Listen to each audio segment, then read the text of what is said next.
ഡോക്ടറെ, എന്റെ ഈ റിപ്പോർട്ട് നോക്കിക്കേ, ഇതിൽ ക്രിയാറ്റിന്റെ ലെവൽ ഇത്തിരി കൂടുതലല്ലേ? ഇതെന്താ എങ്ങനെയൊക്കെ വരുന്നത്? എന്റെ കിഡ്നിക്ക് എന്തെങ്കിലും പ്രശ്നമാണോ? കിഡ്നി ഫെയിലിയർ ആകുമോ? ഡയാലിസിസ് ചെയ്യേണ്ടി വരുമോ? ഒ പിയിൽ വരുന്ന പല ആളുകളുടെയും ഒരു ആശങ്കയാണിത്. ഇന്നത്തെ നമ്മുടെ വീഡിയോയിൽ നമുക്ക് ഈ ആശങ്കകളെല്ലാം ഒന്ന് മാറ്റിയാലോ? ക്രിയാറ്റിൻ എന്താണ്, അതിന്റെ നോർമൽ വാല്യൂ എത്രയാണ്, എന്തുകൊണ്ടാണ് ഇത് ശരീരത്തിൽ കൂടുന്നത്, എപ്പോഴാണ് നമ്മൾ ആശങ്കപ്പെടേണ്ടത്, അല്ലെങ്കിൽ ക്രിയാറ്റിൻ കുറയ്ക്കാൻ വേണ്ടിയിട്ട് മരുന്ന് കഴിച്ചു തുടങ്ങേണ്ടത്, അതുപോലെ എന്തൊക്കെ കാര്യങ്ങൾ ആണ് ക്രിയാറ്റിന്റെ ലെവൽ ബോർഡർ ലൈനിൽ നിന്ന് കുറച്ച് കൂടിയാൽ അല്ലെങ്കിൽ ബോർഡർ ലൈനിലൊക്കെ നിൽക്കുന്നവർ എന്തൊക്കെ കാര്യങ്ങളാണ് ശ്രദ്ധിക്കേണ്ടത്, നമുക്ക് ഡീറ്റെയിൽ ആയിട്ട് നോക്കാം. നമുക്കറിയാം നമ്മുടെ ശരീരത്തിൽ ഒരുപാട് മസിലുകളുണ്ട് അല്ലെ? അപ്പൊ ഈ മസിലിന്റെ ഫങ്ഷനിങ്ങിന് എനർജി ആവശ്യമായിട്ടുണ്ട്. അപ്പൊ ഈ എനർജി പ്രൊവൈഡ് ചെയ്യുന്ന ഒരു പ്രധാന അമിനോ ആസിഡ് അല്ലെങ്കിൽ ഒരു പ്രധാന പ്രോട്ടീനാണ് ക്രിയാറ്റിൻ എന്ന് പറയുന്നത്. ഈ ക്രിയാറ്റിനിൽ നിന്നും എനർജി ഉപയോഗിച്ചതിന് ശേഷം ഉണ്ടാകുന്ന ഒരു വേസ്റ്റ് പ്രോഡക്റ്റ് ആണ് അല്ലെങ്കിൽ ഒരു ബൈ പ്രോഡക്റ്റ് ആണ് ക്രിയാറ്റിൻ എന്ന് പറയുന്നത്. ഇത് നമുക്ക് ശരീരത്തിൽ ആവശ്യമൊന്നുമില്ലാത്ത ഒരു ഘടകമാണ്. അഥവാ ബ്ലഡിൽ ഇതിന്റെ ഒരു വാല്യൂ എന്ന് പറയുന്നത്, നോർമൽ വാല്യൂ എന്ന് പറയുന്നത് 0.6 തൊട്ട് ഒരു 1.3 milligram per decilitre of blood ആണ്. അതിൽ കൂടി കഴിയുമ്പോഴാണ് ക്രിയാറ്റിന്റെ അളവ് കൂടി എന്ന് പറയുന്നത്. ഇത് നമ്മുടെ ശരീരത്തിൽ നിന്ന് നീക്കം ചെയ്യുന്നത് കിഡ്നികളാണ്. കിഡ്നി ബ്ലഡ് ഫിൽട്ടർ ചെയ്യുന്നത് വഴി ഈ ഒരു ക്രിയാറ്റിൻ മൂത്രത്തിൽ കൂടി പുറന്തള്ളപ്പെടുകയാണ് ചെയ്യുന്നത്. അതുകൊണ്ട് തന്നെ ഈ മൂത്രത്തിന് അല്ലെങ്കിൽ കിഡ്നിയിൽ എന്തെങ്കിലും സാരമായിട്ടുള്ള ഫങ്ഷനിങ്ങിന് എന്തെങ്കിലും പ്രശ്നം ഉണ്ടെന്നുണ്ടെങ്കിൽ നമുക്ക് ഉറപ്പായിട്ടും ക്രിയാറ്റിൻ കൂടാം. അപ്പം എന്തൊക്കെയാണ് ക്രിയാറ്റിൻ കൂടാനുള്ള കാരണങ്ങൾ എന്ന് നോക്കാം. തീർച്ചയായിട്ടും നമ്മുടെ ശരീരത്തിൽ ആവശ്യത്തിന് വെള്ളമില്ല, അതായത് നമ്മൾ ആവശ്യത്തിന് വെള്ളം കുടിക്കുന്നില്ല എന്നുണ്ടെങ്കിൽ മൂത്രം ശരിയായ രീതിയിൽ പ്രൊഡ്യൂസ് ചെയ്യാതെ വരും, പുറന്തള്ളപ്പെടാതെ വരും അല്ലെ? അങ്ങനെയുള്ള ആളുകൾക്ക് ക്രിയാറ്റിന്റെ അളവ് ബ്ലഡിൽ കൂടുതലായിരിക്കും. അതുപോലെ തന്നെ നമുക്ക് എന്തെങ്കിലും ഡീഹൈഡ്രേറ്റിംഗ് ആയിട്ടുള്ള രോഗങ്ങൾ വരികയാണെന്നുണ്ടെങ്കിൽ, അസുഖങ്ങൾ വരികയാണെന്നുണ്ടെങ്കിൽ, പ്രത്യേകിച്ചും അമിതമായിട്ട് വോമിറ്റിംഗ് വരുന്നു, അല്ലെങ്കിൽ ഡയറിയ വയറിളക്കം വരുന്നു, അതല്ലെന്നുണ്ടെങ്കിൽ എന്തെങ്കിലും ഒരു ഇൻഫെക്ഷനോ ഇൻഫ്ലമേഷനോ പനിയോ ഒക്കെ വന്ന് നമുക്ക് വെള്ളം കുടിക്കാതെ പറ്റുന്നില്ലാത്തൊരവസ്ഥ, അല്ലെങ്കിൽ നിർജ്ജലീകരണം കൂടുതലായിട്ട് വരുന്ന ഒരു അവസ്ഥ ഉണ്ടെന്നുണ്ടെങ്കിൽ അതും നമുക്ക് ക്രിയാറ്റിനെ ശരീരത്തിൽ കൂടാനുള്ള ഒരു കാരണമാകാറുണ്ട്. പിന്നെ ഞാൻ പറഞ്ഞു, മസിൽ ഓവറായിട്ട് വർക്ക് ചെയ്യുമ്പോഴാണ് അമിതമായിട്ട് എനർജി ആവശ്യമായിട്ട് വരുന്നത് അല്ലെ? അപ്പോഴാണ് ക്രിയാറ്റിൻ വിഘടിക്കുന്നതും ഈ ഒരു ക്രിയാറ്റിനെ ഫോം ചെയ്യുന്നത്. അപ്പം മസിൽ നമ്മൾ കൂടുതലായിട്ട് വർക്ക് ചെയ്യുന്ന സാഹചര്യങ്ങളെല്ലാം, അവരുടെ എക്സാമ്പിൾ പറയുകയാണെന്നുണ്ടെങ്കിൽ നമ്മൾ അമിതമായിട്ട് വർക്കൗട്ട് ചെയ്യുന്നവരാണ്, വെയിറ്റ് ലോസിനൊക്കെ വേണ്ടിയിട്ട് അമിതമായിട്ട് വർക്കൗട്ട് ചെയ്യുന്നവരാണെന്നുണ്ടെങ്കിൽ ഈ ഒരു മസിൽ ഇളകുന്നത് കാരണം അവരുടെ ശരീരത്തിൽ കൂടുതലായിട്ട് ക്രിയാറ്റിൻ ഫോം ചെയ്യാനും ബ്ലഡിൽ ക്രിയാറ്റിന്റെ അളവ് കൂടി നിൽക്കാൻ സാധ്യതയുണ്ട്. പിന്നെ മസിൽ ബിൽഡിങ്ങിനൊക്കെ വേണ്ടിയിട്ട് വേ പ്രോട്ടീൻസ് ഒക്കെ കഴിക്കുന്നവരാണെന്നുണ്ടെങ്കിൽ തീർച്ചയായിട്ടും അവർക്ക് ഈ ക്രിയാറ്റിന്റെ അളവ് ശരീരത്തിൽ വളരെ കൂടുതലായിരിക്കും, അല്ലെങ്കിൽ രക്തത്തിൽ വളരെ കൂടുതലായിരിക്കും. പിന്നെ പലപ്പോഴും നമ്മൾ വെറുതെ മരുന്നുകൾ കഴിക്കുന്നു. നമുക്ക് ചെറിയൊരു ജലദോഷം അല്ലെങ്കിൽ പനി ഒക്കെ കണ്ടു കഴിഞ്ഞിട്ടുണ്ടെങ്കിൽ ഉടനെ ഓടിപ്പോയി മരുന്ന് കഴിക്കുകയാണ്. ഡോക്ടറിന്റെ പ്രിസ്ക്രിപ്ഷൻ ഇല്ല, ഡോക്ടറിന്റെ കൺസൾട്ടൻസ് ഇല്ല, ഒന്നുമില്ലാതെ നമ്മൾ ഓടിപ്പോയി നമുക്ക് തോന്നുന്ന മരുന്ന് മേടിച്ച് കഴിക്കുന്നവർക്ക് തീർച്ചയായിട്ടും കിഡ്നി സംബന്ധമായിട്ട് പ്രശ്നങ്ങൾ ഉണ്ടാകാനും ക്രിയാറ്റിൻ ബ്ലഡിൽ കൂടാനും ഉള്ളൊരു സാധ്യതയുണ്ട്. പിന്നെ പലപ്പോഴും നമുക്ക് ക്രോണിക് ആയിട്ട് നമ്മൾ BP അല്ലെങ്കിൽ ഡയബറ്റിസ് പോലെയുള്ള രോഗങ്ങളുണ്ട്, അതിന് മരുന്ന് കഴിക്കുന്നവരാണ്, അല്ലെങ്കിൽ അത് കൺട്രോളിലല്ല എന്നുണ്ടെങ്കിൽ അത് പിന്നീട് നമുക്ക് ഇത്തരത്തിൽ ക്രിയാറ്റിനെ നമ്മുടെ ബ്ലഡിൽ കൂടാനുള്ള ഒരു കാരണമാകാറുണ്ട്. ഇതൊന്നുമല്ലാതെ വരുന്ന ഒരു കാരണമാണ് പലപ്പോഴും നമ്മുടെ കിഡ്നി സംബന്ധമായിട്ടുള്ള രോഗങ്ങൾ. അപ്പോൾ കിഡ്നിയിൽ എന്തെങ്കിലും ബ്ലോക്കുകളുണ്ട്, ഇപ്പൊ ഒരു സ്റ്റോൺ ഉണ്ട്, കിഡ്നി സ്റ്റോൺ ഉണ്ട്, അല്ലെന്നുണ്ടെങ്കിൽ ഒരു ഇൻഫെക്ഷൻ ഉണ്ട്, മൂത്രത്തിൽ പഴുപ്പ് പോലെയുള്ള എന്തെങ്കിലും പ്രശ്നങ്ങൾ ഉണ്ടെന്നുണ്ടെങ്കിൽ കിഡ്നിയുടെ ഫംഗ്ഷനിങ് പ്രോപ്പറായിട്ട് നടക്കാതെ വരും. ആ സാഹചര്യത്തിൽ ക്രിയാറ്റിൻ കൂടാം. അതല്ലെന്നുണ്ടെങ്കിൽ നമുക്ക് കിഡ്നിയെ ബാധിക്കുന്ന എന്തെങ്കിലും ഓട്ടോ ഇമ്മ്യൂൺ രോഗങ്ങളുണ്ട്, അതുപോലെ നമുക്ക് മറ്റെന്തെങ്കിലും അസുഖങ്ങൾ കിഡ്നിക്കുണ്ട്, കിഡ്നിക്ക് പ്രോപ്പറായിട്ട് ഫംഗ്ഷൻ ചെയ്യുന്നില്ലാത്ത വരുന്ന ഒരവസ്ഥ ഉണ്ടെന്നുണ്ടെങ്കിൽ നമുക്ക് ഈ ഒരു ക്രിയാറ്റിൻ ലെവൽ നമ്മുടെ ശരീരത്തിൽ കൂടാനായിട്ട് വളരെയേറെ സാഹചര്യമാണ്. അപ്പം നമ്മൾ ഒരു 2 അതിലപ്പുറത്തേക്ക് പോകുമ്പോഴാണ് പലപ്പോഴും ഇത് നമുക്ക് സിവിയർ ആയിട്ടുള്ള പ്രശ്നമായി മാറുന്നത്. എന്തൊക്കെയാണ് ഈ ഒരു ക്രിയാറ്റിനിൻ കൂടിക്കഴിഞ്ഞിട്ടുണ്ടെങ്കിൽ നമുക്ക് ശരീരത്തിൽ ഉണ്ടാകുന്ന ലക്ഷണങ്ങളെന്ന് നോക്കാം. തീർച്ചയായിട്ടും നമുക്ക് ഒരു സാധാരണ ഒരു ബോർഡർ ലൈനിലൊക്കെയാണ്, അതായത് 1.3യിൽ നിന്ന് കൂടിയിട്ട് ഒരു 1.7, 1.5, 1.6, 1.7 ഒക്കെ ആയാലും നമുക്ക് ചിലപ്പോൾ സാരമായിട്ടുള്ള ലക്ഷണങ്ങളൊന്നും കണ്ടില്ല എന്ന് വരാം. അല്ലെന്നുണ്ടെങ്കിൽ നമുക്ക് അസോസിയേറ്റഡ് ആയിട്ടുള്ള എന്തെങ്കിലും രോഗങ്ങൾ ഉണ്ടെന്നുണ്ടെങ്കിൽ അതുമായിട്ട് ബന്ധപ്പെട്ടിട്ട് ഈ ഉള്ള ലക്ഷണങ്ങൾ ചിലപ്പോൾ കാണിച്ചു തരാം.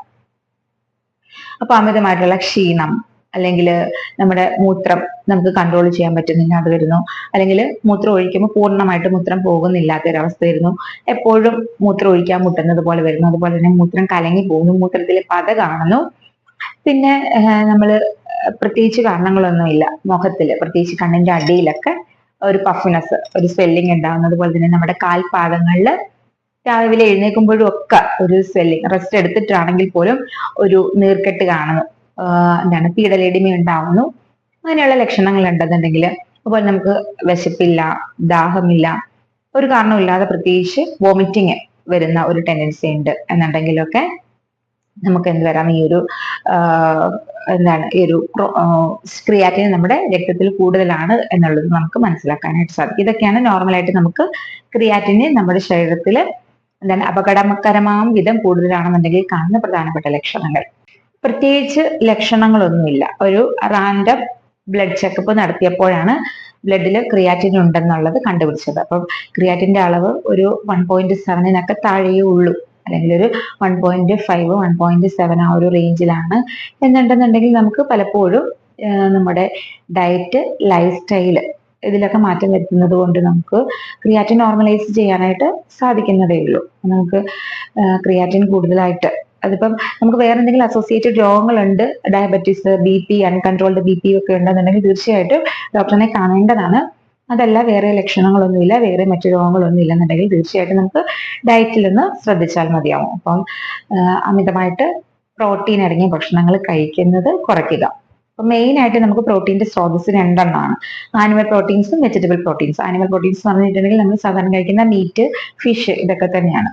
അതിൽ തന്നെ റെഡ് മീറ്റ് ആണ് പ്രോട്ടീൻ കൂടുതലായിട്ട് നമ്മുടെ ശരീരത്തിലേക്ക് തരുന്നത്. അപ്പം മട്ടൺ, പോർക്ക്, ബീഫ് പോലെയുള്ള മീറ്റ് ഐറ്റംസ് കഴിക്കുന്നത്, അതുപോലെ തന്നെ ഓർഗൻ മീറ്റ്, ഈ മീറ്റിന്റെ തന്നെ തലച്ചോറ്, കിഡ്നി, അല്ലെങ്കിൽ ഹാർട്ട് ഒക്കെ, ലിവർ, ഇതൊക്കെ നമ്മൾ കറി വെച്ച് കഴിക്കാറുണ്ട് അല്ലെ.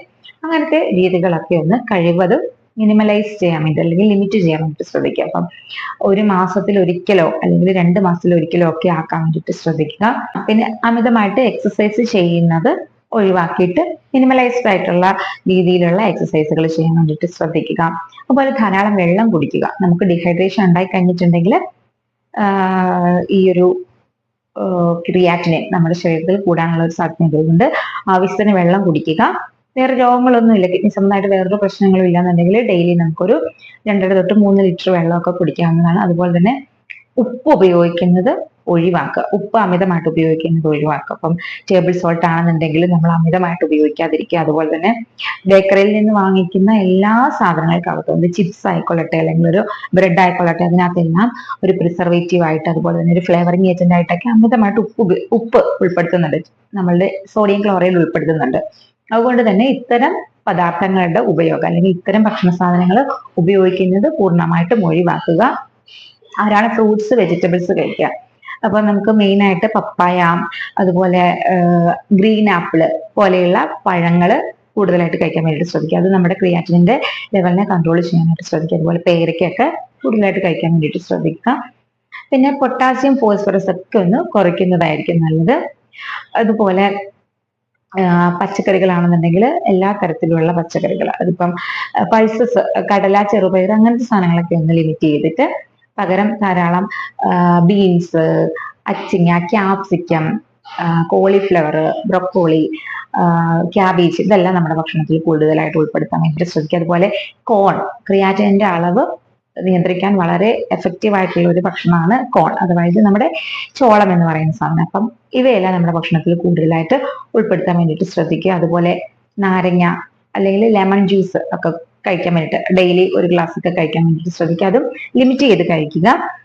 പിന്നെ ചായ, കാപ്പി പോലെയുള്ള പാനീയങ്ങളൊക്കെ ഒന്ന് ഒഴിവാക്കുക. അതുപോലെ തന്നെ നമുക്ക് എന്തെങ്കിലും ദുശീലങ്ങൾ ഉണ്ടെന്നുണ്ടെങ്കിൽ, അതായത് അമിതമായിട്ട് മദ്യപിക്കുന്നവർ, അമിതമായിട്ട് പുകവലിക്കുന്നവരാണെന്നുണ്ടെങ്കിൽ അത് കംപ്ലീറ്റ് ആയിട്ട് കട്ട് ചെയ്യുക. കാരണം ഈ പുകവലി അല്ലെങ്കിൽ മദ്യപാനം ഒക്കെ നമ്മുടെ കിഡ്നിയുടെ പ്രവർത്തനത്തിനെ വളരെ സാരമായിട്ട് ബാധിക്കുന്ന ശീലങ്ങളാണ്. അപ്പം അവയെല്ലാം കംപ്ലീറ്റ് ആയിട്ട് കട്ട് ചെയ്യാൻ വേണ്ടിയിട്ട് ശ്രദ്ധിക്കുക. ഇലക്കറികൾ, കടല, പയറ് പോലെയുള്ള വസ്തുക്കളൊക്കെ ഒന്ന് ലിമിറ്റ് ചെയ്യുന്നതായിരിക്കും നല്ലത്. മുട്ടയാണെന്നുണ്ടെങ്കിലും ആഴ്ചയിൽ ഒരു ദിവസം കഴിക്കുന്നത് കൊണ്ട് ക്രിയാറ്റിനകത്ത് വലിയ വ്യത്യാസമൊന്നും വരില്ല, അത് നമുക്ക് കഴിക്കാവുന്നതാണ്. പിന്നെ പാല് പ്രോട്ടീൻ കണ്ടന്റ് കൂടുതലാണ്. അപ്പം പാല്, തൈര് പോലെയുള്ള വസ്തുക്കളൊക്കെ ഒന്ന് ഒഴിവാക്കുക. ഇങ്ങനെയൊക്കെ ഡയറ്റിൽ ശ്രദ്ധിച്ചിട്ടും നിങ്ങളുടെ ക്രിയാറ്റിനിന്റെ വാല്യൂ ഒരു വ്യത്യാസം വരുന്നില്ല, അല്ലെങ്കിൽ നിങ്ങൾക്ക് ക്രിയാറ്റിനിന്റെ വാല്യൂ കൂടുകയാണ്, അത് അല്ലെങ്കിൽ അസോസിയേറ്റഡ് ആയിട്ടുള്ള സിംറ്റംസ്, അമിതമായിട്ടുള്ള ക്ഷീണം പോലെയുള്ള ലക്ഷണങ്ങളൊക്കെ കാണിക്കുകയാണെങ്കിൽ തീർച്ചയായിട്ടും നിങ്ങളുടെ ഡോക്ടറിനെ കണ്ട് നിങ്ങൾക്ക് എന്തെങ്കിലും മറ്റ് അസുഖങ്ങൾ, പ്രശ്നങ്ങൾ ഉണ്ടോ എന്നുള്ളത് ഡയഗ്നോസ് ചെയ്യേണ്ടത് അത്യാവശ്യമാണ്. നമുക്ക് ഹോമിയോപ്പതിയിൽ ഇത്തരത്തിലുള്ള എല്ലാ രോഗങ്ങൾക്കും ക്രിയാറ്റിൻ വളരെ എഫക്റ്റീവായിട്ട് കുറച്ച് കൊണ്ടുവരാനൊക്കെയുള്ള മരുന്നുകളും ലഭ്യമാണ്.